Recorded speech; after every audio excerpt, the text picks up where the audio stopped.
अजितदादा आणि घड्याळ. अजितदादा आणि घड्याळ. दादा एकच वादा, फक्त दादा. अजितदादा आणि घड्याळ.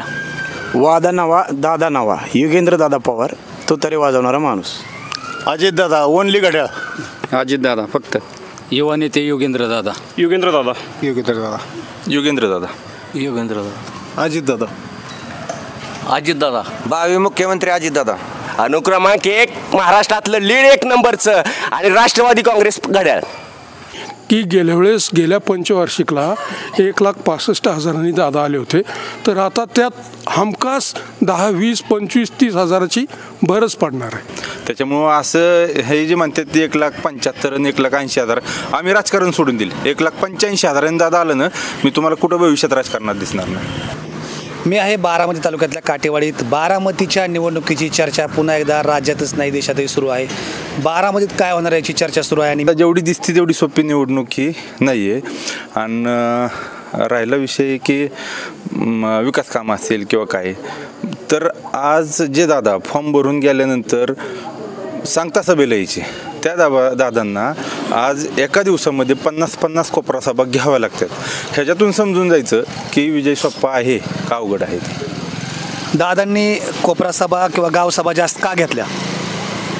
लोकांशी जरा एक नियोजनाचा वेळ होता, म्हणून प्रत्येक लोकांशी प्रत्येक गावात संपर्क साधण्यासाठी कोपरा सभा घेतलेल्या आहेत. ह्यात काय नवीन नाही किंवा विशेष नाही.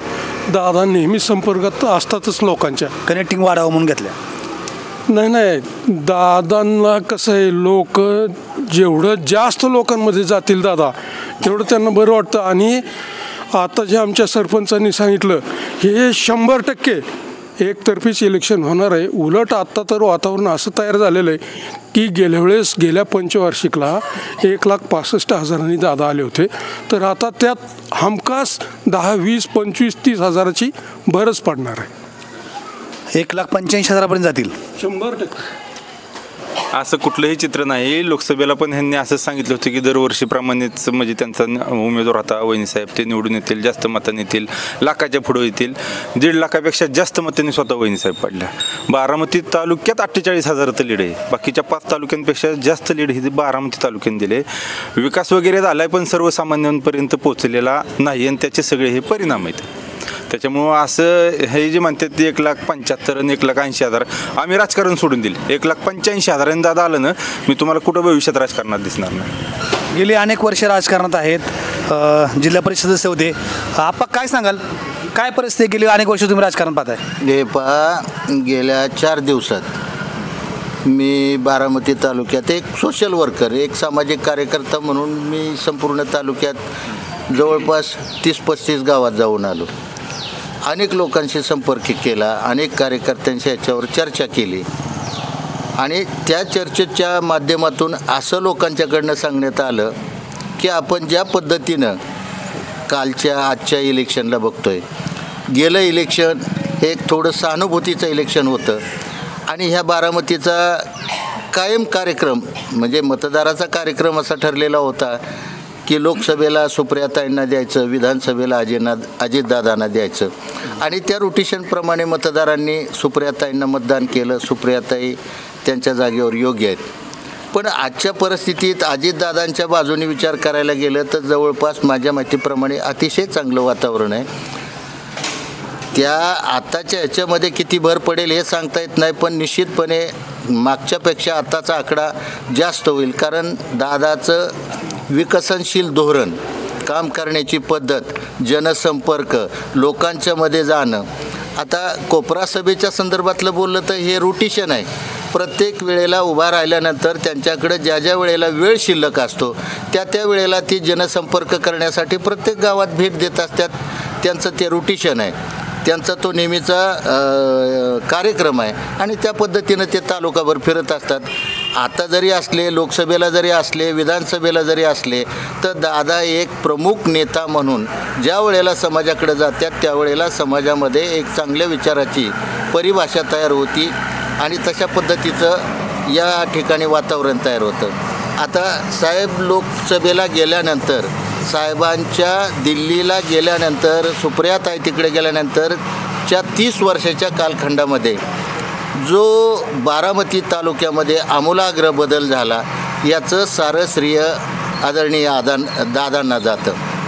आणि दादांनी असं कुठलंही क्षेत्र नाही, शिक्षण क्षेत्र असेल, कृषी क्षेत्र असेल, खेळाचं क्षेत्र असेल किंवा औद्योगिक क्षेत्र असेल, ह्या सगळ्या बारामती तालुक्याचा रहदारीसहित सर्वांगीण विकास केला आहे. त्रुटी अगदी असं कुठलंही क्षेत्र नसतं किंवा असा कुठलाही नेता नाही किंवा असा कुठला परमेश्वर पण नाही की तो आपल्या भक्ताला परिपूर्ण करू शकतो. काही त्रुटी राहतात, काही कामं अपूर्ण असतात, काही गोष्टी वेगळ्या पद्धतीनं होतात. आता ज्यांच्या संदर्भात सतत वेगळ्या पद्धतीनं बोट ठेवलं जातं, आता तेवढीच एक गोष्ट घेऊन जायचं का? सर्वांगीण विकास बघायचा नाही का? आता जर आपण सर्वांगीण विकासाच्या संदर्भातलं जर धोरण ठेवलं तर माझी अनेक कामं दादांनी केली नाहीत, लक्षात ठेवा. परंतु आज स्वातंत्र्याच्या 75 वर्षानंतर अशी एक महत्त्वपूर्ण गोष्ट दादांनी करून दाखवली आणि ती आता समाजापुढं आहे. त्याचं काय कारण आहे? आपण भारतीय संविधान निर्माण करता 1947ला स्वातंत्र्य मिळालं. त्या संविधानामध्ये RT नावाची दलितांच्यासाठी संस्था होती. त्या RT नावाच्या संस्थेतून दलितांचा विकास होणं, उच्च शिक्षणासाठी त्यांना प्रतिसाद मिळणं, औद्योगिक क्षेत्रासाठी त्यांना प्रतिसाद मिळणं, अशा अनेक गोष्टी त्याच्यातून घडल्या जात होत्या. पण त्याच्यातून अबकडं आता सुप्रीम कोर्टाने दिलेला निर्णय आणि दादांनी आणि आताच्या सरकारने घेतलेला निर्णय, आज बघा मातंग समाजासाठी स्वतंत्र बार्टी नावाचं एक RT सारखं संस्था निर्माण करून मातंग समाजाला उच्च शिक्षणासाठी दालन निर्माण करून दिलं. हा संपूर्ण महाराष्ट्रातले बार्टीसारखी RT संस्था निर्माण करून सगळ्यांना जास्तीत जास्त ताकद देण्याचा प्रयत्न केला. मला एक सांगा, सगळ्या काटेवाडीकरांना पवार विरुद्ध पवार अशी लढाई योग्य वाटते का, किंवा ही अपेक्षित होती का? अपेक्षित तर नव्हतीच ही, परंतु आता सत्य तर समोरच आहे, त्यामुळं स्वीकारावंच लागेल. आणि जे दादांनी कोपरा सभा घेतला म्हणले ते, की बाबा जर आता दादांनी घेतली तर ते दादांना फिरावं लागतं. पवारसाहेब पण नारळ फोडल्यानंतर कधीच येत नव्हते, मग ते तर फार सिनियर नेते, ज्येष्ठ नेते. मग दादा तर त्यांच्या तुलनेने लहानच नेते येतं. मग दादांनी सभा घ्यायची वेळ आली तर मग साहेबांना पण सभा घ्यायचीच वेळ आली ना. साहेबांना का सभा घ्यावा लागल्या? साहेबांनी ज्यावेळेस बारामती सोडली, केंद्रात लक्ष द्यायला सुरुवात केली, तेव्हापासून बारामतीचे कारभारी हे दादाच झाले होते. आपण बघत असाल की सुप्रियाताईंचा खासदार निधीसुद्धा दादांना वापरायला द्यायला जायचा, की तुम्ही ठरवा की कुठं वापरायचा. सुप्रियाताईंचा आणि साहेबांचा जवळजवळ जनसंपर्क कमी झाला होता. त्यामुळे साहेबांना आता ही वेळ पुन्हा आली आहे, पक्ष फुटला आहे, नेते गेलेत, दादा गेलेत, त्यामुळे त्यांना पुन्हा एकदा जनसंपर्क वाढवण्यासाठी ग्राउंड लेवलला यावं लागले.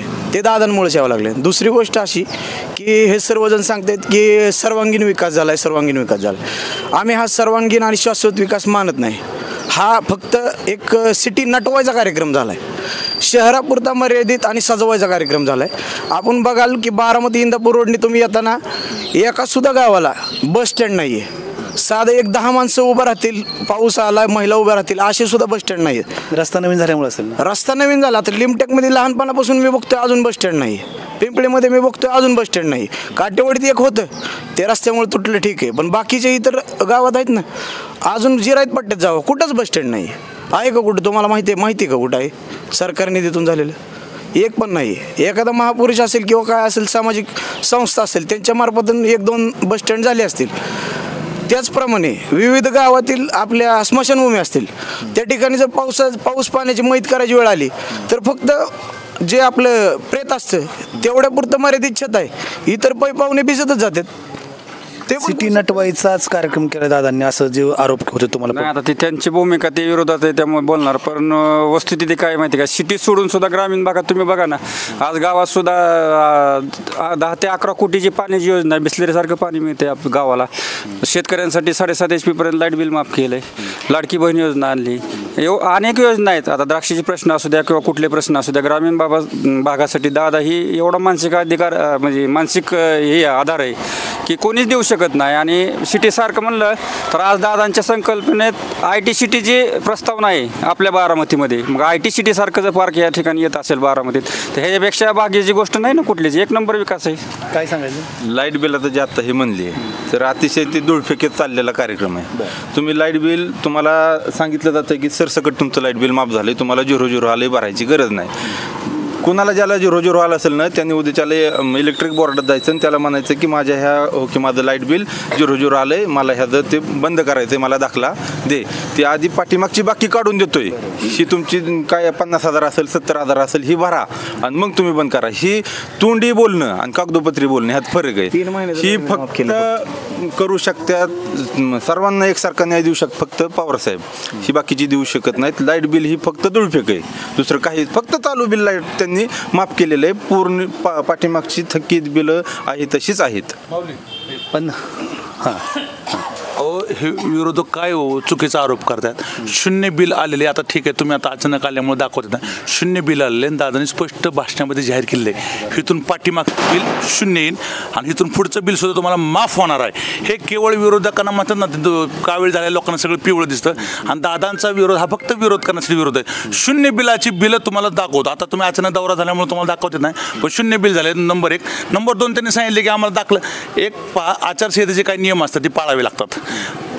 जे सरकारने योजना राबवल्या त्या योजनेवरती सरकारचा फोटो असतो, पण आचारसंहितेमुळे त्या लाईट बिलावरती काही प्रधानमंत्री असेल, मुख्यमंत्री उपमुख्यमंत्री फोटो आहेत, त्यामुळे त्याचं बिल काढता येणार नाही. पण शून्य बिल आज इथून पाठीमागचं सगळं बिल माफ झालेलं आहे आणि इथून पुढे सुद्धा शेतकऱ्यांना कुठलंही बिल येणार नाही ह्याची खात्री अजितदादांनी दिलेली आहे. त्यामुळे हे विरोधक काही आरोप करतात बघं, बोलायचं म्हणून विरोधात बोलायचं. मला पण 0-20 बिल आलेलं आहे, माझ्याकडं 0-20 बिलाची प्रत आहे, पण आता अचानक आल्यामुळं दाखवता येत नाही. पुढच्या भेटीत मी नक्की तुम्हाला 0-20 बिल दाखवेन. द्राक्षापासून शेतीपर्यंतचे सगळे प्रश्न सोडल्यानंतर 9,500 कोटी रुपयाचा विकास बारामतीत झालेला आहे, तरीही तुम्ही विरोध का करता? विकासाची व्याख्याच समजली नाही. विकास म्हणजे फक्त मृगजळ आले. कुणाचा विकास होतोय? ठराविक 10 लोक धरली, त्याच घरातली कामाला, त्याच घरातली पदाव, त्याच घरातला कॉन्ट्रॅक्टर, सब कॉन्ट्रॅक्टर त्याचेच नातेवाईक. विकास कुणाला? सर्वसामान्यांना काय मिळते? सर्वसामान्यांपर्यंत येऊ द्या ना प्रत्येक गोष्ट. तुम्ही कुठलाही मोठा पोटरी काढायचा, त्याच्याच घरात पद असणार, त्याच्याच घरात काम असणार, सब कॉन्ट्रॅक्टर त्याचेच असणार, कामाला कोण लावायचं म्हणलं की त्याचे नातेवाईकच असणार. बाकीच्यांनी काय बोंबलत बसायचं? कसला विकास कुणाचा विकास झाला? बारामतीपासनं यामाडीशीला जायला आता अर्धा तास लागतोय. रस्ता कमी, फुटपाथ जास्त झाले. तिथं राहणाऱ्या लोकांना विचारा की त्यांना घरपट्टी कशी वाढून आलेली ती. विकास म्हणजे काय नक्की? अहो 2 पैसे गोरगरिबाच्या घरात येऊ द्या जरा थोडंसं. तुम्ही कवर चोरांचीच घरं भरत बसणार आहे, त्यांना सगळं देत बसलाय. द्यायचं ना का त्यांना बी, पण त्यांनी बी प्रामाणिक काम केलं पाहिजे, गोरगरिबांपर्यंत गेलं पाहिजेत. आमच्या जिवाळ्याचा प्रश्न छत्रपती कारखान्याचा, का दादांनी त्याच्यात हस्तक्षेप केला नाही? करायला पाहिजे होतं ना. आज 15 वर्ष झालं बेकारी चालली कारखान्याची, चालू होईल का नाही ह्या कंडिशनला कारखाना नेऊन ठेवला आहे. त्याच्यावर का कोण बोलत नाही कधी? छत्रपती कारखान्याचा विषय आता हे छत्रपती कारखान्याचं म्हणते तर वाईट झालं. आता विकास कामं केलं की म्हणते साहेबांनी वरनं आधार दिला बारामतीत म्हणून दादांनी विकास काम केलं. पवार कुटुंब आत्ता 2 महिने झालं वेगळं राहिले, मग ते छत्रपतीचं वाटोळ झाले. साहेबांचा बिन ताईंचा बी हात आहे ना. काय म्हणणं आहे? अजिबात नाही. बघायला द्या, जबाबदारी टाकली होती. साहेबांनी ताई आत्ता ग्राउंडला आल्या. आता मगाशी जसं आमच्या मित्रांनी सांगितलं, आता दादांकडे ही बारामती तालुक्यातली सगळी जबाबदारी दिली होती. 100% बारक्या लहान मुलांना सुद्धा माहिती, शांबड्या पोरांना बी माहिती की कारखान्याचं फक्त दादाच बघत होतं. विनाकारण साहेबांवर तुम्ही ही चुकीचा आरोप करू नका. कमीत कमी माझी विनंती सगळ्याला, दादा चुकलेत हे मान्य करा मोठ्या मनाने. दादांनी कारखान्याचं संचालक मंडळाच्या मार्फत कारखान्याचं वाटळ झालं छत्रपती कारखान्याचं, हे मान्य करावं. ह्यात साहेबांना ओढू नये. ह्याच मुद्द्यावरती बोलायचं. विरोधक म्हणतात छत्रपतीचं वाटोळ झालं. हे पहा, साखर कारखान्याची व्याख्या असते, जो साखर कारखाना FRP देऊ शकतो तो कारखाना सुस्थितीत असा मानला जातो. छत्रपती सहकारी साखर कारखान्याचं एकही वर्ष तुम्ही असं दाखवा की त्यांनी FRP दिलेले नाही आहे. ठीक आहे, काही चांगल्या गोष्टीमुळे इतर आसपासच्या कारखाने जास्त दर दिला, ह्या गोष्टी बरोबर आहे. आज महाराष्ट्रामध्ये यांच्या पक्षाचे काही लोकांचे FRP सुद्धा पुरी केलेली नाही आहे. छत्रपती सहकारी साखर कारखाने आत्तापर्यंत प्रत्येक वर्षी FRP पूर्ण केलेली आहे. कामगारांचा पगार दिलेला आहे, बोनस दिलेला आहे, कोणाची थकबाकी नाही आहे. आता ह्यांना काय होतं, 4 कारखाने सोलापूर किंवा आमच्याच भागातली काही उलट चांगली गोष्ट आहे, 4 रुपये त्या शेतकऱ्यांना जास्त मिळले. परंतु कारखान्याची परिस्थिती वाईट केव्हा म्हणायचं की ज्यांनी FRP दिली नाही त्यांच्याच काही नेत्यांना विचारा FRP दिली का नाही. छत्रपतीची परिस्थिती सुस्थितीत आहे, दरवर्षी FRP पूर्ण करतो, सगळ्या कामगारांचे पगार पूर्ण करतो. त्यामुळं ह्या प्रत्येक इलेक्शन आलं की छत्रपती ठपका मारायचा, प्रत्येक वेळी छत्रपती ठपका मारायचा, हे चुकीचं आहे. कुठलाही मुद्दा नाही मिळाला की उठसूट छत्रपती येतात आणि छत्रपती FRP देतो, सुस्थितीत कारखाना आहे. 1 मिनिट. हां मला तुम्हाला असं म्हणायचं आहे, महाराष्ट्रात 12 कोटी जनता आहे. एक कारखाना म्हणजे 12 कोटी जनता नाही. नाही ते बारामतीत इंदापूर 12 कोटी जनता नाही. नीट लक्षात घ्या. दादा महाराष्ट्राचं राजकारण करतात आणि राज्याचा कारभार करताना महाराष्ट्रातल्या 12 कोटी जनतेला समोर ठेवून कार्यक्रम करावा लागतो. मला सांगा, इंदिरा गांधीच्या नंतर जनकल्याणाचे कार्यक्रम आता सर्वसामान्यपर्यंत पोहोचवणारं सरकार आज सर्वसामान्य माणसाच्या घरात प्रत्येक गोष्ट जाऊ लागली. आता त्रास कशाचा होतोय कुणाला? सगळ्या योजना घरापर्यंत पोहोचतात. तुमचा काय विरोध आहे? कोणाला पोचतात? लाडकी बहीण योजना असेल, कोणाचं पैसे दिलं? खिशातलं पैसे नाही दिलं कोणी. कोणी सरकार म्हणून योजना मिठाला ठीक आहे ना, ऐका ना. अहो दिलं, पण तेल मिठापासून टॅक्स भरतोय आम्ही. तेल डबा 500 रुपयाने वाढवलं, त्याच्यावर का बोला नव्हतं? स्टॅम्प 100चा 500ला केला, त्याच्यावर नाही काय बोलायचं? Stamp duty. आता हे काय म्हणतात, सारखं घरातलं पैसे दिले नाही, 1,500 रुपये देतात ते घरातलं. मग ह्यांनी हे देणार आहे 3,000, ह्यांनी 3,000ची घोषणा केली. ते कुठनं देणार आहेत? घरनं देणार आहेत का? सरकारचं देणार आहेत ना. देणारच की, बरोबर आहे की. तुम्ही देताय, आम्ही देणारच की. पण आम्ही असं छाती पडून नाही घेणार. आम्ही दिलं आमचंच देणार आहे, आमचंच देणार आहे. तुम्ही बारामतीतील महिला हॉस्पिटल घ्या, मेडिकल कॉलेज घ्या, हे सर्वसामान्यांपर्यंत पोहोचलेल्या योजना आहेत. दादांनी आरोग्याच्या सुविधा सगळ्यात चांगल्या बनवल्या बारामती. ना साहेब आहेत ना, केंद्रशासित आहेत ना हॉस्पिटल बी आहेत ना, नाहीत का? कारखान्याला बी साहेब आहेत की, कारखान्याला बी साहेब आहेत की. मग कारखान्याला नाहीत का? चांगलं करायचं. कारखान्याची एवढ्या वर्ष झालं कारखान्याची धुरा ही दादांकडे. असं म्हणणं आहे की तुम्ही वाईट म्हणलं की दादा आणि साहेबांचं काय, मग ही कसं 100% म्हणू शकतात की दादांनी विकास केला? ही ती चालतंय. बारामती आम्ही म्हणतोय का दादांनी साहेबांचा हात होता, मग कारखान्याला साहेबांचा 100% विकास दादांनीच केला, असं कसं काही म्हणू शकतं? कारखान्याच्या प्रचाराला साहेब शेवटचं कधी आलं होतं यांनी एकदा आम्हाला सांगा. आले नाहीत, कोणी अडवलं होतं? साहेबांना कळत होतं ना वाईट होतंय, का दादांना अडवलं नाही? दादा ह्याच पालखी वाट्यावर बसून मतं मागायची. मला बघून मतं द्या, माझ्याकडे बघून मतं द्या, असं छत्रपतीला मतं मागितले. आता का जबाबदारीचा टाकतात? हे जे म्हणतात घरचं कारभारी केलं होतं दादांना. ते काय म्हणतात की छत्रपती कारखाना एकच आहे का? ऐका ना, ते बोलतात की छत्रपतीवर ठपका ठेवू नका. ठपका ठेवू नका म्हणजे काय? दरवर्षी आम्ही 500 कमी घेतोय रेट. आपला ऊस कुठं जातोय? छत्रपतीला जातोय. शेजाऱ्याला जाऊन विचारायचं का तू का रेट एवढीच देतोय? हे तर ऊस जातोय, ह्यांनाच विचारणार नाही. मला सांगतात 99 कामं बारामतीत चांगली झालीत. 99 कामं बारामतीत चांगली झालीत. त्याच्यावर सगळं साहेबांचा हात. त्यावेळेस दादा 1 नंबर, त्यावेळेस साहेबांसहित. आणि आता मगाच्यापासून काहीतरी सांगायचं. सांगा. मला एकच गोष्ट बोलायची. पवार फॅमिली, आम्ही आत्तापर्यंत फक्त आमचे नेते आदरणीय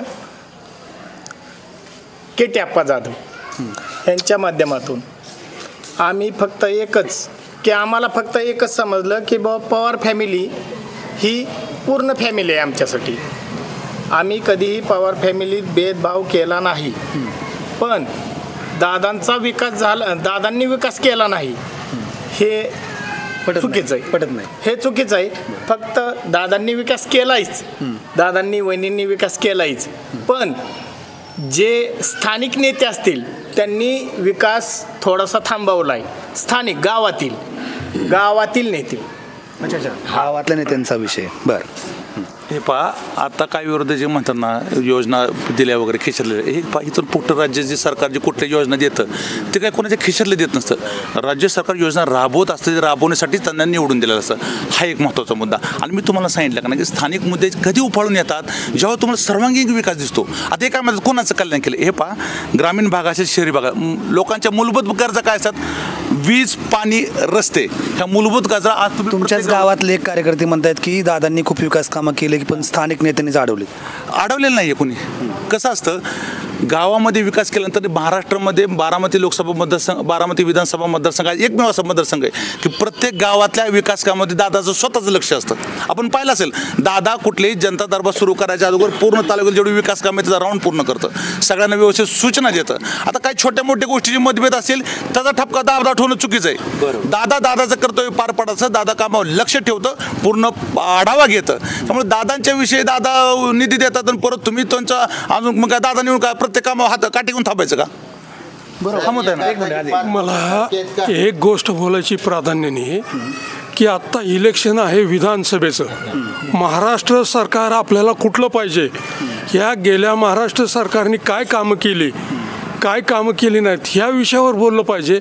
आणि इथले लोक काहीतरी चुकीचं बोलत बसत आहेत, तिसरीकडचाच विषय फरफटत नेत आहेत. मी तर म्हणतो भारत स्वातंत्र्य झाल्यापासून आणि महाराष्ट्राची स्थापना झाल्यापासून इतक्या भरमसाठ योजना ह्या आत्ताच्या महायुती सरकारने आणि अजितदादांनी शिवाय कुठल्याच सरकारने दिल्या नाहीत. इथून पाठीमागचे राज्यकर्ते त्यांनी 50-50 वर्ष सत्ता गाजवली महाराष्ट्रावर.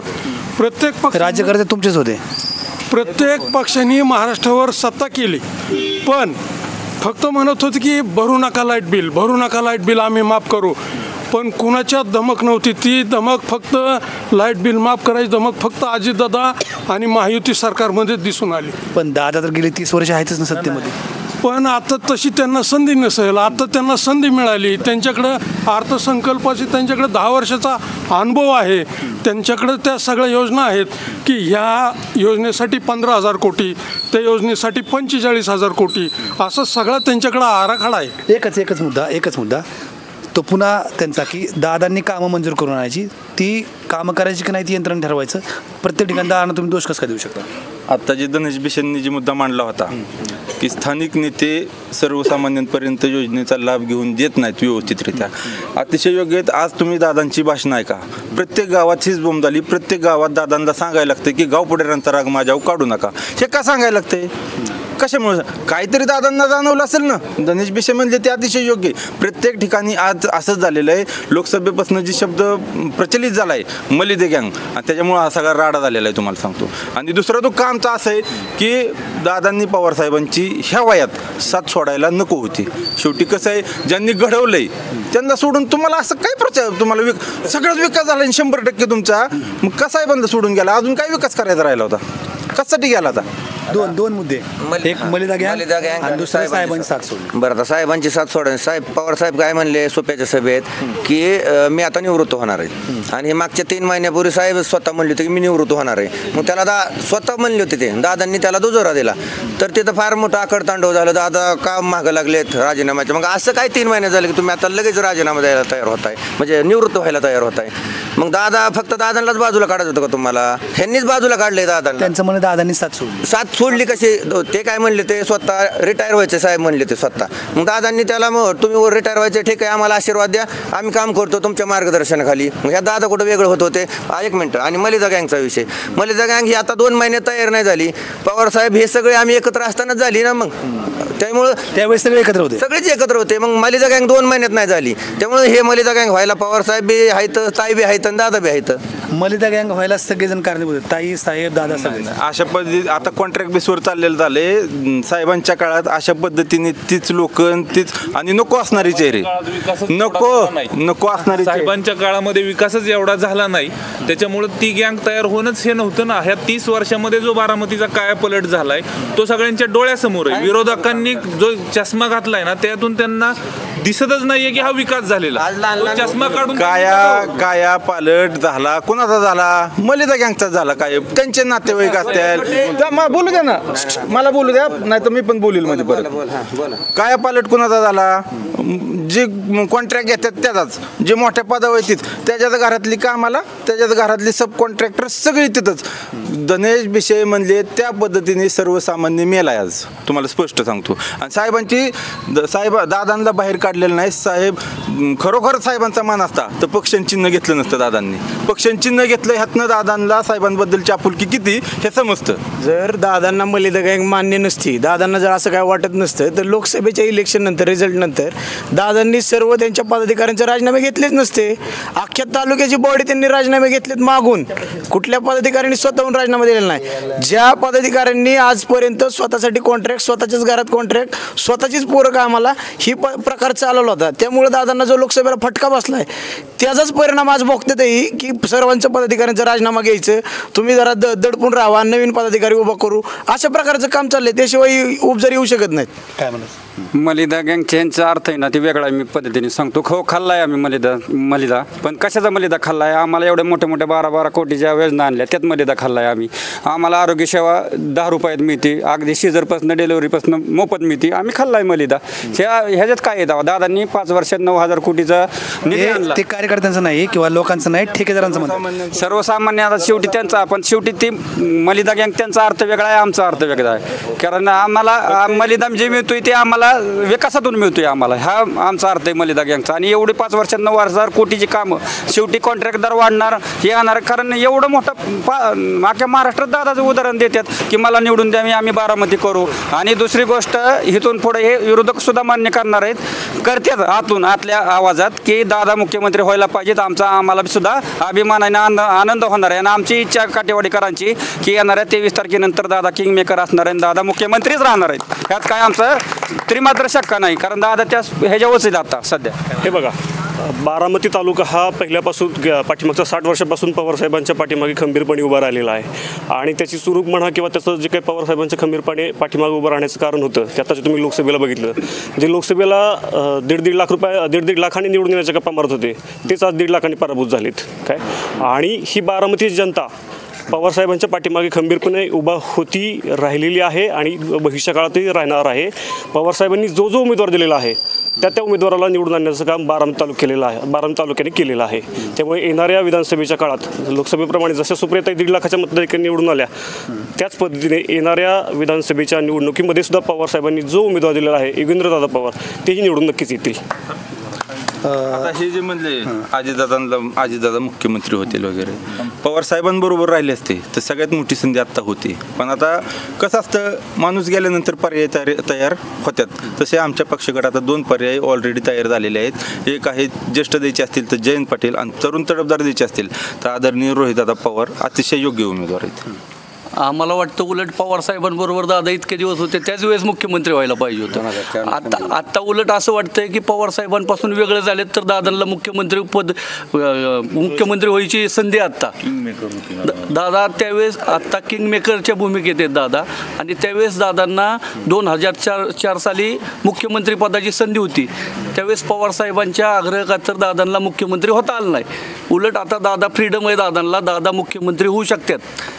दादा मुख्यमंत्री होतील का? 100% दादा मुख्यमंत्री होतील. कारण त्यासाठी कशी स्थिती असायला पाहिजे? महायुतीचं सरकार येणार आहे, दादांची समाधानकारक चांगली स्थिती येणार आहेत आणि महायुतीमध्ये दादा 100% मुख्यमंत्री होतील. अजूनही तुम्हा सगळ्यांना असं वाटतं की दादा मुख्यमंत्री झाले पाहिजे, त्याशिवाय बारामतीचा आणि पर्यायानं महाराष्ट्राचा विकास होणार नाही? बरोबर ना. दादांनी 5 वेळा उपमुख्यमंत्री टर्म भोगलेला आहे आणि महायुतीच्या सरकारचं काम पण चांगलं आहे. अगदी मदत गोरगरिबापर्यंत जाते आणि दादांना तर संधीच आहे मुख्यमंत्री, आणि आम्हाला संधी आहे की आता 2024ला मुख्यमंत्र्यांना मदत करायचं आहे. पण मागच्या वर्षापर्यंत तुम्ही भाजपला पूर्णपणे नावं ठेवत होता किंवा भाजपच्या पूर्ण विरोधात होता, अशी काय स्थिती आली की तुम्ही बदललाय? आज महायुतीचं सरकार आहे आणि महायुतीचा फॉर्म्युलाच असा आहे की सर्वसामान्यांचं सरकार, त्या बाबतीत आम्हाला मिळत आहे. आणि विशेष आम्हाला या बारामती तालुक्यात काय चाललंय ते कळलं ना. साहेबांनी ह्या वयात फिरणं आणि लोक उगं 5-2 लोक आहेत. शिरसुपळच्या सभेत मोजकून 30-35 रोपं होती, मोजून 30-35, बाकी सगळी बाहेरची नेलेली होती. आणि असं काय म्हणजे खोटं बोल पण रिटून बोल अशा प्रकारचं चाललेलं आहे. बारामती विकासावर म्हणजे आताचं इलेक्शन विकासावर होणार आहे आणि 2019 पेक्षा जास्त मताधिक्यानं माननीय अजितदादा पवार निवडून येतील, महाराष्ट्राचं मुख्यमंत्री होतील असा आम्हाला ठाम विश्वास आहे. माझं या मीडियाच्या माध्यमातून एवढं सांगणं आहे, जे सत्य आहे ते लोकांसमोर येऊ द्या. आणि लोकसभेची सूज पूर्णपणे वसरलेली आहे. विचारिक विरोध असतील, जर कुणाला राजकारणात यायचं असेल त्यांनी स्वतःच्या पायावर उभा राहून यावं.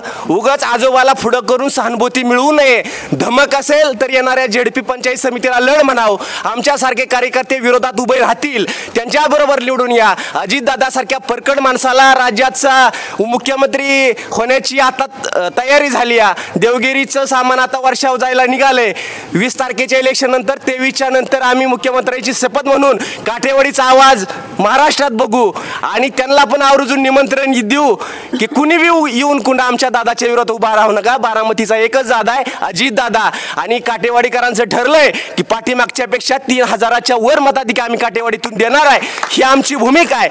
त्यामुळं काय म्हणते बारामतीचाच नव्हे तर महाराष्ट्राला राजकीय सामाजिक आर्थिक सर्व क्षेत्रात जर वरच्या थरावर नेणारा कोण नेता असेल, पहाटे 5 पासून रात्री 11पर्यंत काम करणारा कोण नेता असेल तर ते फक्त अजितदादा आहेत. त्यामुळे फक्त बारामतीच नव्हे तर महाराष्ट्राला मुख्यमंत्री मिळणं हे महाराष्ट्राचं भाग्य असेल. मी सगळ्यात शेवटी फक्त एकच विचारतो, तुमच्या मनातला उमेदवार आणि त्याचं चिन्ह फक्त सांगा. अजितदादा घड्याळ. अजितदादा घड्याळ. अजितदादा आणि घड्याळ. अजितदादा आणि घड्याळ. दादा एकच वादा, फक्त दादा. अजितदादा आणि घड्याळ. वादा नवा दादा नवा, युगेंद्र दादा पवार, तो तरी वाजवणारा माणूस. अजितदादा ओनली घड्याळ. अजितदादा फक्त. युवा नेते योगेंद्रदादा. योगेंद्रदादा. योगेंद्रदादा. योगेंद्रदादा. योगेंद्रदादा. अजितदादा. अजितदादा. भावी मुख्यमंत्री अजितदादा. अनुक्रमांक 1 महाराष्ट्रातलं लीड 1 नंबरचं आणि राष्ट्रवादी काँग्रेस घड्याळ. घड्याळच. विकासाचा वादा फक्त आणि फक्त अजितदादा. दादा अहो साहेब, माणिकसारखं रत्न बसवण्यासाठी सोन्याचं कोंदण, ऐका, सोन्याचं कोंदण लागतं. पण ऑल बारामती तालुक्याच्या सर्व हृदयामध्ये दादांना आपल्या कोंदणात बसवणारा बारामती तालुक्यातला सर्व मतदार 23 तारखेला तुम्हाला या राज्याचं केंद्र हे काटेवाडी असणार आहे आणि दादा राज्याचे मुख्यमंत्री असणार आहेत. आदरणीय पवार कुटुंबातील कुठलाही सांगा नुसतं. अजितदादा.